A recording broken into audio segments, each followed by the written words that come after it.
কিস্তির ম্যাডামের লগে ল্যান্ড লাগাইছি। কি করুম, মার নাম দিয়ে একটা কিস্তি তুলছিলাম। ওখান কাম কইরে কিস্তি দিতে দিতে একবারে ফেপড়া মেপড়া বেড়ে জায়গা কিস্তি আর দিয়ে হারি না, দাঁড় দেনা কইরে মনে করেন বিধি কিস্তা করে হালাইছি। পরে মাথায় কুবুদ্ধি ঢুকলো যে কিস্তির ম্যাডামের লগে প্রেম করি একটু, হয়তো কিস্তিটা মাপ হবো নি। কি করবো ম্যাডামে খালি একদিন কিস্তির লেগে বারবার করে ফোন দিবেন হয়েছে। পরে কইলাম যে ম্যাডাম কিস্তি তো দিমু, তবে একটু লেট হইব, কিন্তু আপনি আমার বারবার ফোন দিয়েন। হ্যাঁ কয় কেন বারবার ফোন দিতে হইব কেন, যদি দেন তাহলে দিয়ে যাবেন সুন্দর মতো।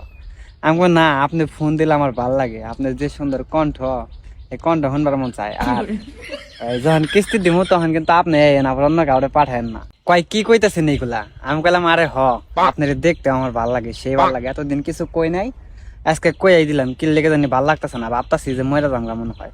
পরে কয় আচ্ছা কিস্তি দিন ভদ্রলোকের মতো। আমি কই হ্যাঁ কিস্তি দিমুনি। যখন কিস্তির লেগাইছে তখন কইছি যাক, খুশি হইলাম যে আপনি আইছেন, আপনারা না দেখলে আমার খালি পরানটা ছটফট করে। পরে কইলাম যে আজকে অফিস টাইম শেষ হইলে বাসায় যে একটু ফোন দেন, গল্প সল্প করুন নেই। কয় কেন তো ফোন দিতে হইব কেন? আমি কই আরে দিতে কইছি দিয়েন, সমস্যা নাই। পরে অফিস শেষ করে বাসায় যে ফোন দিছে, কয় যে কি সমস্যা কি আপনার, বলেন কি হয়েছে। পরে পেলাম যে দেখেন আসলে আপনি কিস্তি টিস্তি নেন তো এই কারণে কিছু কইবার সাহস পাই না, যদি আবার অন্য কোনো কিছু মাইন্ড করেন তো সত্যি কথা এটাই যে আমি আপনারে পছন্দ করি, আপনারে আমার অনেক ভালো লাগে, কিন্তু কিছু কইতে পারি না আপনারে। আপনারে দেখলে আমার মনের মাঝে যে সুখ লাগে ওই সুখ আমি পৃথিবীর কোনো জায়গায় পাই না।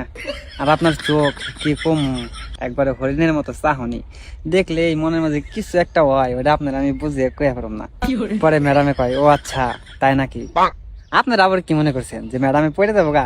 আরে ম্যাডামে পড়তো না মানে আমি কালা হইলে কি হইব, ফিল্টার মারলে সাকিব খান ফেল, তার মধ্যে আবার যোগ করে দিলাম কন্যা রাশি। আমার খালি কন্যা রাশিতে ঘন ঘন উতাল মারে। যাই হোক কয়েকদিন কথাবার্তা করার পরে দেখি সে লেভেলের প্রেম হয়ে গেছে। আমাকে এত ঘনিষ্ঠ সম্পর্ক হয়েছে, মাখামাখি সম্পর্ক। এখন মাঝে মাঝে ফোন দিলে খালি কই যে রাস্তাঘাটে দেখা হলে খালি সালাম দিও না, শুভেচ্ছা আমিও দিও। দুঃখের কথা কই হয় না, সে হয় না, দুই একটা তো শুনে নিবার মন চায়। যাই হোক পরে একদিন আবিল দেখাইলাম, বললাম যে দেখো আমি তো অনেক সমস্যায় পড়ে গেছি গে, এখন কিস্তি দিলে তো আমার ওই সমস্যাটার সমাধান হয় না। মিশা কথা কয়ে দিলাম বানিয়ে বানিয়ে। পরে কাজে ঠিক আছে তুমি কিস্তি নিয়ে টেনশন করো না, প্রত্যেক মাসে মাসে কিস্তি এটা আমি দিয়ে দিব নি, তুমি আপাতত ভালো মতো চলো।